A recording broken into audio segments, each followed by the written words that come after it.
Student Surya competition hub पे आप सभी का स्वागत है। देवेंद्र सिंह एक बार फिर से आपके सामने इंग्लिश का एसएससी के जितने भी एग्जाम्स आपके होने हैं, सीजीएल, सीपीएस, स्टेनोग्राफर, सीएचएसएल, उनके लिए बहुत ही यूजफुल लेक्चर ये है। मैं बार बार आपसे कह रहा हूँ कि सीरीज चल रही है और ये प्रीवियस ईयर का गैस पेपर की सीरीज है जो आपके लिए बहुत यूजफुल है। कब तक आप ग्रामर पढ़ते रहेंगे अगर आप उसके यूटिलाइजेशन नहीं करते हैं, इंप्लीमेंटेशन नहीं करते हैं, यूज नहीं करते हैं तो कोई फायदा नहीं है। इसलिए मेरे संग हाई लेवल के जो क्वेश्चंस हैं, अच्छे लेवल के क्वेश्चन हैं, उनको सॉल्व करिए, मुझसे जुड़िए। कमेंट नहीं मिल रहे हैं, लाइक नहीं कर रहे हैं आप, थोड़ा डिस्करेजमेंट है, लेकिन फिर भी मैं लगा हुआ हूं आपके लिए और इस तरह से आप मेरे से जुड़े। और पेड कोर्स की क्लासेस मेरी चल रही हैं, जिनको लेना हो मुझसे बात करें। वहां पे काफी ग्रामर दे रहा हूँ, काफी कंटेंट अलग ढंग का दे रहा हूँ, तो उसके लिए मुझसे आप बात कर सकते हैं। तो फर्स्ट क्वेश्चन आपके बोर्ड पे आप लोग देखिएगा। Affirmations are positive statements that describes a desired situation or goal and are often repeated in order to get impressed on the subconscious mind. I think कि आप में से कई स्टूडेंट ट्राई कर रहे होंगे, तो चलिए इसका आंसर दीजिए। क्या आंसर देना चाहते हैं आप लोग? स्टूडेंट्स मैच कराइएगा, मैं बिल्कुल आपको लॉजिकल आंसर दूंगा, मैं सिर्फ ये नहीं बताऊंगा किस पार्ट में रह। समझिए स्टूडेंट्स, कभी भी अगर किसी दिए गए सेंटेंस में आपके लिए relative pronoun who which that आ जाता है, ध्यान दीजिएगा, आपको बताना चाहूंगा। जैसे रिलेटिव प्रोनाउन हु आ जाता है जिसकी हिंदी जो निकलती है, विच आ जाता है जिसकी हिंदी जो निकलती है, और दैट आता है जिसकी हिंदी जो निकलती है। ठीक है, जो, तो इनको हम बोलते हैं रिलेटिव प्रोनाउन। क्या बोलते हैं? Relative pronoun. रूल है, नोट कर लीजिए, यदि किसी relative pronoun who which that के तुरंत बाद कोई वर्ब आती है तो वो वर्ब उस रिलेटिव प्रोनाउन के ठीक पहले आए हुए सब्जेक्ट, स्टेटमेंट्स या किसी सब्जेक्ट के अनुसार आएगी जो यहाँ पे नाउन लिखा होगा। स्टेटमेंट्स हमारा प्लूरल नाउन है, इसीलिए हम यहाँ पे प्लूरल वर्ब देंगे, ये गलत है, यहाँ डिस्क्राइब होना चाहिए। Dear student, who which that relative pronoun के बाद कोई वर्ब आएगी तो वो वर्ब उसके ठीक पहले वाले सब्जेक्ट के अनुसार आएगी, इसलिए हम स्टेटमेंट प्लूरल सब्जेक्ट है, इसीलिए हम वहां पे वर्ब भी प्लूरल देंगे, डिस्क्राइब होना चाहिए। उम्मीद आपको बहुत आराम से समझ में आ रहा होगा, रूल को नोट भी करते रहिएगा। आइए हम लेते हैं नेक्स्ट क्वेश्चन आज की स्लाइड का, जो आपके लिए बहुत यूजफुल होगी। तो इस तरह से मेरे संग बने रहिएगा और मैं सेकंड स्लाइड आपके बोर्ड पे लेके आता हूँ। ये सेकंड क्वेश्चन डिस्प्ले हो रहा है आपके लिए। आइए इसको सॉल्व करते हैं, कोशिश करिए आप लोग अपने आंसर का। चलिए देखिए, through the practice of repeated affirmations we can make great progress on our chosen path and increase our magnetism to succeed in anything. चलिए आंसर दीजिए, क्या आंसर देना चाहते हैं आप? कहीं पे टाइपिंग एरर हो सकता है, लेकिन इसका आंसर तो आपको देना है। क्या आंसर होगा बोलिए? Through the practice of repeated affirmations we can make. Student समझिए, एंड से अगर कभी भी दो चीजें जुड़ी हो आपके लिए, याद रखिएगा, अगर एंड से दो चीजें जुड़ी हैं कभी भी, तो दोनों का पैटर्न हमेशा सेम होना चाहिए। आई मीन टू से, अगर एंड के पहले थर्ड फॉर्म, एंड के बाद भी थर्ड फॉर्म, एंड के पहले वर्ब की फर्स्ट फॉर्म, एंड के बाद ही फर्स्ट फॉर्म। आइए हम लेते हैं यही एरर, यहाँ पे टेंस का पैटर्न मैच कराना है। अब देखिए, वी कैन मेक, कैन के संग आपने वर्ब की फर्स्ट फॉर्म मेक दी, मॉडल वर्ब के संग आपने वर्ब की फर्स्ट फॉर्म दी है, मॉडल वर्ब हमेशा फर्स्ट फॉर्म लेते ही हैं। तो we can make and we can increase, we can make and increase. We can के बाद मेक है तो एंड के बाद भी वर्ब की फर्स्ट फॉर्म इंक्रीज आनी चाहिए। इट इज इनकरेक्ट, यहाँ पे आंसर सी होना चाहिए। एंड से दोनों का पैटर्न सेम होगा। अगर एंड के पहले आपने मेक वर्ब की फर्स्ट फॉर्म लगा रखा है, modal verb can, could, may, might, will, would, shall, should verb की फर्स्ट फॉर्म लेते हैं, तो एंड के बाद भी फर्स्ट फॉर्म ही आनी चाहिए, इंक्रीज आना चाहिए, इसलिए इसका आंसर सी होगा। होप आपको समझ में आ रहा होगा, एंजॉय कर रहे होंगे मेरे साथ, तो वीडियो को इस तरह से देखते रहिए। और मैं अब लेता हूँ नेक्स्ट क्वेश्चन आपके लिए। कोई प्रॉब्लम आपको हो तो कमेंट में मुझसे जुड़िए और मुझसे पूछिए कि सर ये बात क्लियर नहीं हो रही थी। आइए थर्ड क्वेश्चन आपकी स्लाइड पे आज का, और ये बड़ा इंपॉर्टेंट क्वेश्चन आपके लिए है, मैं बार बार कहता हूं, इसको समझिएगा। देखिए, तो everybody is aware that peaceful life respects non violence and non interference, yet it is difficult to maintaining peace only because public consciousness is not expensive enough to fully understand and peace। समझिए student, आपके सामने sentence है, पूरा पढ़ने की जरूरत है, क्योंकि पढ़ने से ही हम उसके फ्लो को समझेंगे और हमें जहां एरर होगा थोड़ा अटपटा सा लगेगा। मैं बार बार कहता हूं आपके लिए। तो इसको देखते हैं। इट इज डिफिकल्ट दिया हुआ है, इट इज डिफिकल्ट, इसके बाद टू मेंटेनिंग दिया है। आप में से काफी स्टूडेंट को आता होगा, ये बड़ी अच्छी बात है। और आपको तो पता है कि टू के संग कभी भी आईएनजी जीरन नहीं आता, टू के संग हमेशा वर्ब की फर्स्ट फॉर्म आती है, इंफिनिटिव बनाता है, टू के संग हमेशा इंफिनिटिव बनाता है। तो देखते हैं कि यहाँ पे टू मेंटेन आएगा या मेंटेनिंग जीरंड आएगा। इंफिनिटिव है, टू प्लस वर्ब की first form to maintain, maintaining gerund है, दोनों का सेम हिंदी होता है ना नी ने, तो इसलिए यहाँ पे देखेंगे या मेंटेन सेकेंड फॉर्म आएगी। डियर स्टूडेंट, बात को समझते हैं। आपको रूल अगर नोट करना हो तो नोट कर लीजिए, मैं तो रूल बोलता रहूंगा, हम लोग ग्रामरियन हैं, ग्रामर का आपको बहुत जबरदस्त नॉलेज देंगे यहाँ पे, समझे students. Happy, glad, sorry, easy, difficult, want, decide, eager, agree, forbid. एक बार फिर से बोलता हूं, happy, glad, sorry, easy, difficult, want, decide, eager, जो है फॉरबिड, इनके संग हमेशा इंफिनिटिव बनता है, तो डिफिकल्ट के संग आप इंफिनिटिव बना देंगे, तो इसका आंसर हो जाएगा ए, टू मेंटेन होना चाहिए। होप कि आपको बिल्कुल समझ में आ गया होगा। डिफिकल्ट अपने संग इंफिनिटिव लेगा और इंफिनिटिव टू प्लस वर्ब की फर्स्ट फॉर्म से बनता है। ओके, तो आपने आंसर इसका लिया और कुछ ग्रामर के रूल्स भी आप नोट कर रहे होंगे मेरे साथ में, जो आपके लिए बहुत यूजफुल होगा। तो आइए हम देखते हैं नेक्स्ट क्वेश्चन यहाँ पे। आइए देखिए, क्वेश्चन नंबर 4 आपके बोर्ड पर डिस्प्ले हो रहा है, इसको सॉल्व करिए मेरे साथ। A beautiful landscape full of green vegetation will not just attract our attention but fill us with infinite satisfaction। चलिए आंसर दीजिए, क्या आंसर देना चाहते हैं आप लोग, इसका आंसर दीजिए। बहुत अच्छी बात है, आंसर दीजिए। A beautiful landscape full of green vegetation will not just attract our attention but fill us with infinite satisfaction। क्या आंसर देना चाहेंगे बताइए। यहां पर भी वही पैटर्न का एरर है, टेंस का पैटर्न पहचानिए। विल के साथ आपने वर्ब की फर्स्ट फॉर्म अट्रैक्ट लगा रखा है मॉडल वर्ब के साथ में, तो यहां पर भी बट के बाद भी वर्ब की फर्स्ट फॉर्म आनी चाहिए। दो बार विल और विल आप नहीं लगा सकते हैं, ये आंसर नहीं दे सकते हैं। ये आंसर बिल्कुल सही है और इसका आंसर नो इंप्रूवमेंट है। Sentence is absolutely correct. आप विल के साथ कभी सेकेंड फॉर्म फिल्ड नहीं दे सकते हैं, एक ही सेंटेंस में दो बार आप विल नहीं लगा सकते हैं, एक ही हेल्पिंग वर्ब या एक ही मॉडल वर्ब को दो बार नहीं लगा सकते हैं।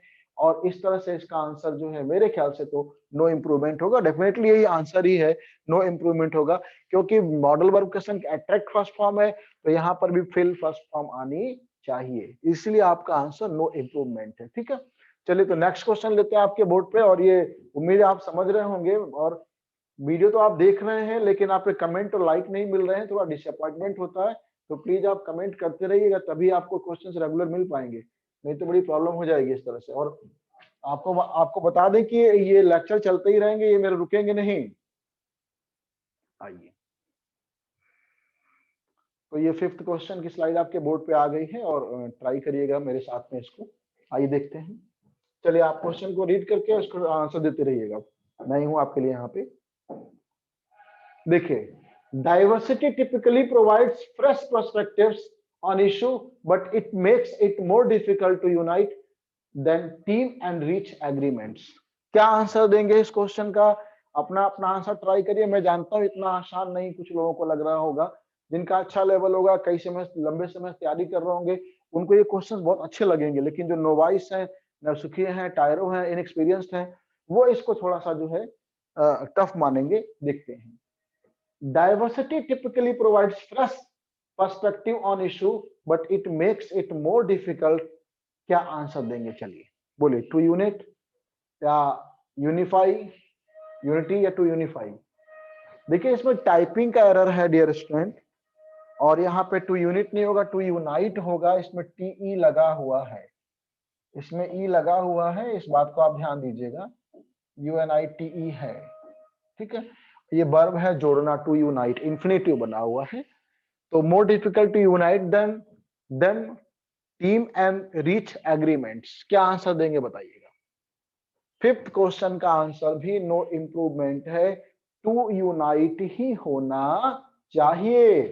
Diversity typically provides fresh perspectives on issues but it makes it more difficult to unite them team and reach agreements. इसका आंसर टू यूनाइट ही होना चाहिए। नो इम्प्रूवमेंट होना चाहिए। डेफिनेटली यही आंसर होगा, आपको समझ में आ रहा होगा। आइए लेते हैं नेक्स्ट क्वेश्चन आपके बोर्ड पे। वो स्लाइड बार बार मुझे ऊपर नीचे करनी पड़ेगी, तो ये आप बने रहिएगा मेरे साथ। चलिए क्वेश्चन नंबर 6 देखते हैं।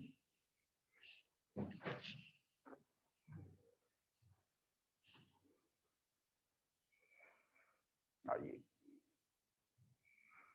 ये 6 नंबर क्वेश्चन डिस्प्ले हो गया, 7th भी आ गया है।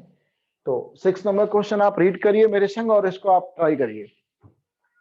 It is dangerous and harmful to be guided in our life's course by hatreds and aversions, for they are wasteful of energy and limit and twist the mind and prevent it to perceiving the truth। बहुत popular सा rule है, note करिएगा। अभी मैं बोलूंगा आपके लिए, लेकिन आप पहले ट्राई कर लीजिए, खुद अटेम्प्ट कर लीजिए, फिर मैं आपको रूल इसका बोलूंगा। ओके, फिक्स रूल होते हैं इसके। क्या आंसर दे रहे हैं आप ट्राई कर लीजिए पहले, टेक योर टाइम।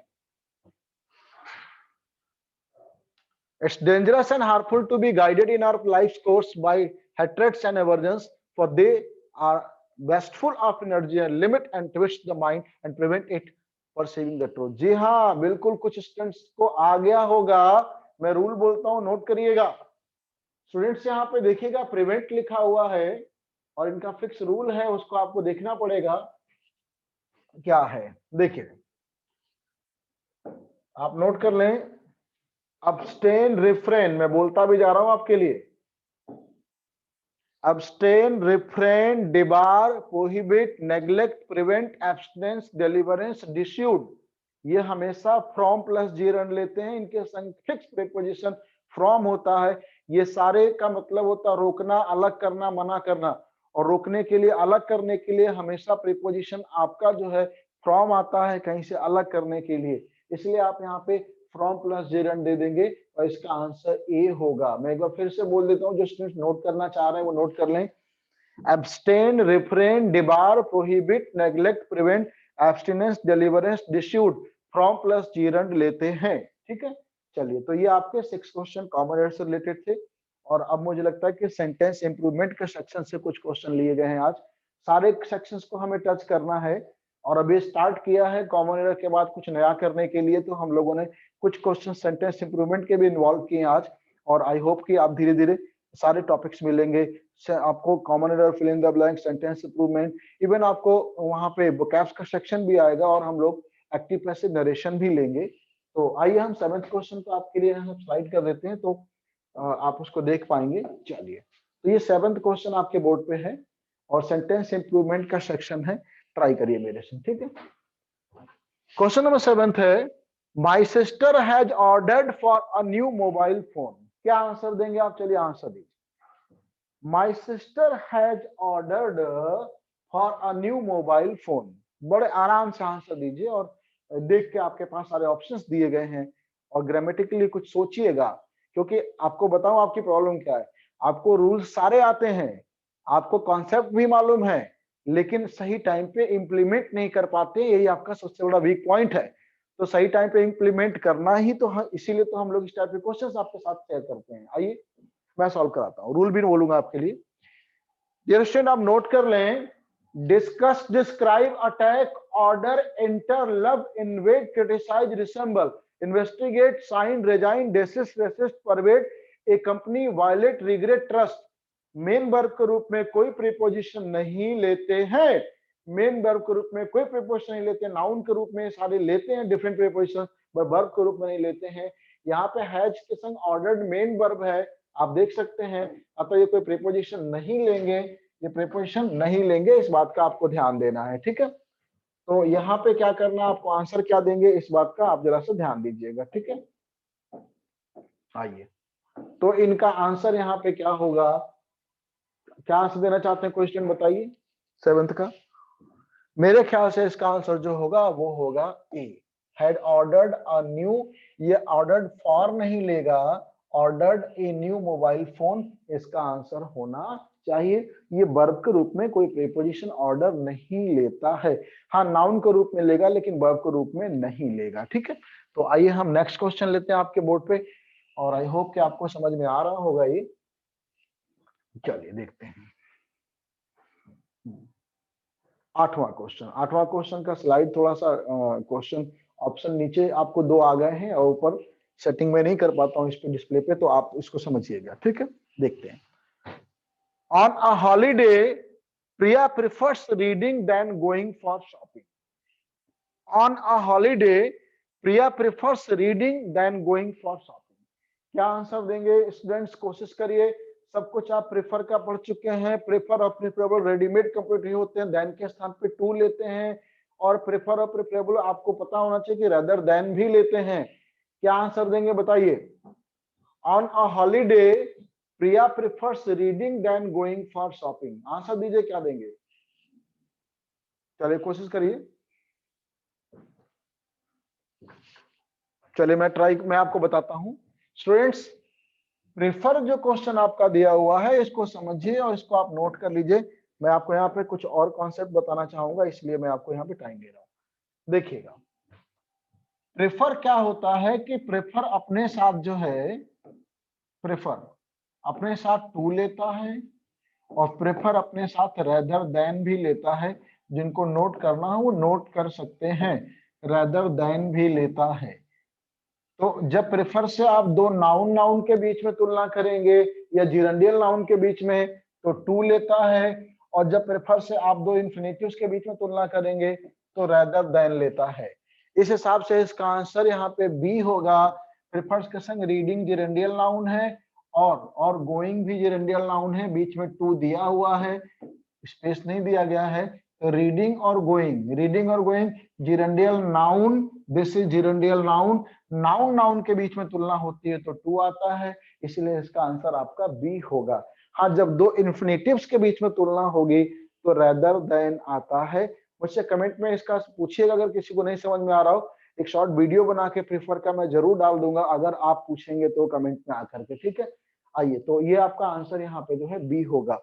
प्रेफर के संग स्टूडेंट्स टू आता है और प्रेफर के संग रेदर देन भी आता है, बेयर इन्फिनिटिव आता है, बिना टू का इन्फिनिटिव आता है। इसको जानना हो तो कमेंट में मुझसे अप्रोच करिए, मैं आपको एक शॉर्ट वीडियो बना के प्रेफर का जरूर डालूंगा यहाँ पे। तो अब लेते हैं नेक्स्ट क्वेश्चन। उम्मीद है आपको समझ में आ रहा होगा और इस तरह से आप मेरे संग बने रहिएगा और इस तरह की प्रैक्टिस करेंगे तभी सिलेक्शन होगा। वो बच्चों वाले क्वेश्चन जो आप लोग लेके बैठ जाते हैं ना, वो कभी आपको सिलेक्शन नहीं देंगे, इस बात का ध्यान दीजिए। आइए हम लोग लेते हैं 9th क्वेश्चन, बोर्ड पर डिस्प्ले हो रहा है। चलिए देखिए,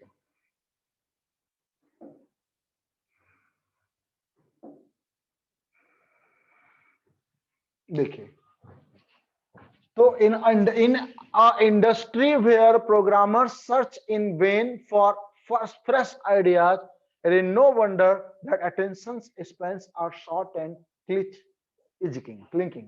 क्या आंसर देना चाहते हैं, आंसर दीजिए। क्वेश्चन नंबर 9th में आप क्या आंसर देना चाहते हैं। थोड़ा टाइपिंग का स्टेक है, इन एन होना चाहिए था, मैं जानता हूँ कई स्टूडेंट्स को आ रहा होगा। अब वहां पे एरर नहीं, एरर तो आपको पहले से ब्रैकेट में दे दिया गया है कि वेन का एरर है। क्या आंसर देंगे मुझे बताइए। चलिए, इनका सारे का वोकैब्स का अगर मीनिंग पता होगा तो हम क्रैक कर पाएंगे, वरना नहीं कर पाएंगे, इसलिए इसको समझिए। स्टूडेंट्स, ये जो वेन ए वाला दिया है इसका मतलब होता है कोई नस हमारे बॉडी में या कोई शिरा। तो ये तो हमारा यहाँ पे इतना शूट नहीं कर रहा है, क्योंकि सेंटेंस को अगर आप रीड करेंगे तो उसमें कोई नस या शिरा का सेंस नहीं आ रहा है। In an industry where programmer search in vain, तो इसलिए आप इसका कोई शिरा का भाव नहीं है, इसलिए हम ये नहीं देंगे। ये जो वेन है WANE, कम करना, रिड्यूस करना, कम करना, तो वहां पे कोई कम करने का भाव भी नहीं आ रहा है, इसको आपको ध्यान देना है, ठीक है। ये जो वेन WAIN है इसका कोई मतलब नहीं है, ये मीनिंगलेस है। तो आप यहाँ पे ये जो वेन दिया हुआ ना, इसका मतलब होता है व्यर्थ का, यूजलेस, मीनिंगलेस, अननेसेसरी। यही आंसर सही है इसका।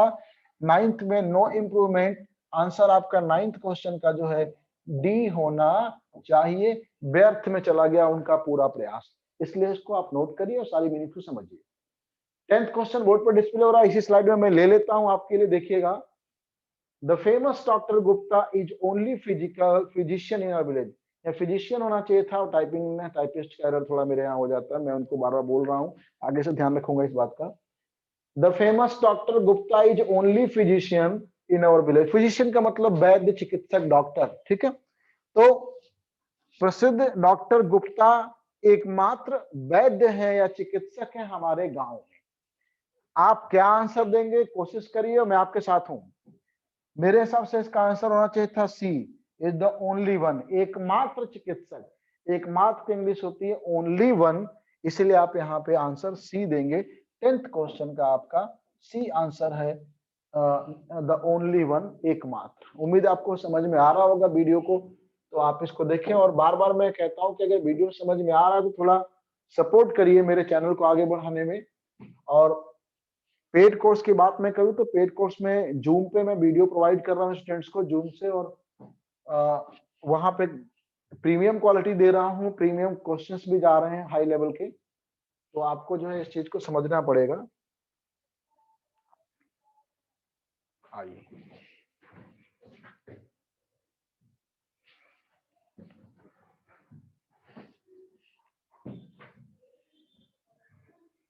आइए देखते हैं। क्वेश्चन नंबर 11 आपके बोर्ड पे आ गया है, रीड करते हैं, ठीक। 11th क्वेश्चन है, my cousins insisted that I should watch the documentary from beginning to the end. दीजिए आंसर, चलिए क्या आंसर देना चाहते हैं। My cousins insisted that I should watch the documentary from beginning to the end. बोलिए बोलिए क्या आंसर आपका आ रहा है स्टूडेंट्स। इसका आंसर मेरे हिसाब से बी होगा, from the beginning to the end. From the beginning to the end इसका आंसर होगा, इसको ध्यान देना पड़ेगा, from the beginning to the end होगा, ठीक है। चलिए देखिए,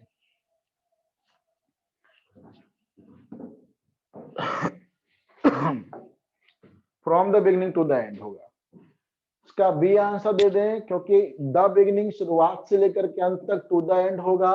क्वेश्चन नंबर 11 का आंसर बी। आर्टिकल्स पे मैं बहुत कुछ आपको बताना चाहता हूं, लेकिन समय कम है, क्वेश्चन सॉल्व करा रहा हूं। कभी आइएगा आर्टिकल से क्लास में, तो वहां पे आपको आर्टिकल्स के बारे में बहुत कुछ बताऊंगा कि यहाँ पे दादा क्यों आ रहा है।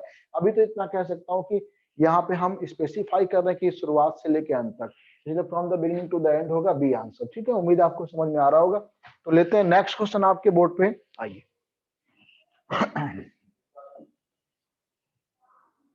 चलिए,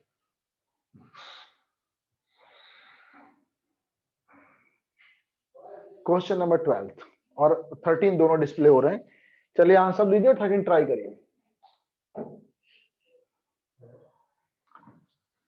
आई वुड नॉट अब्यूज, अब्यूज है ABUSE स्टूडेंट्स, ये अब्यूज दिया हुआ है, समझिएगा।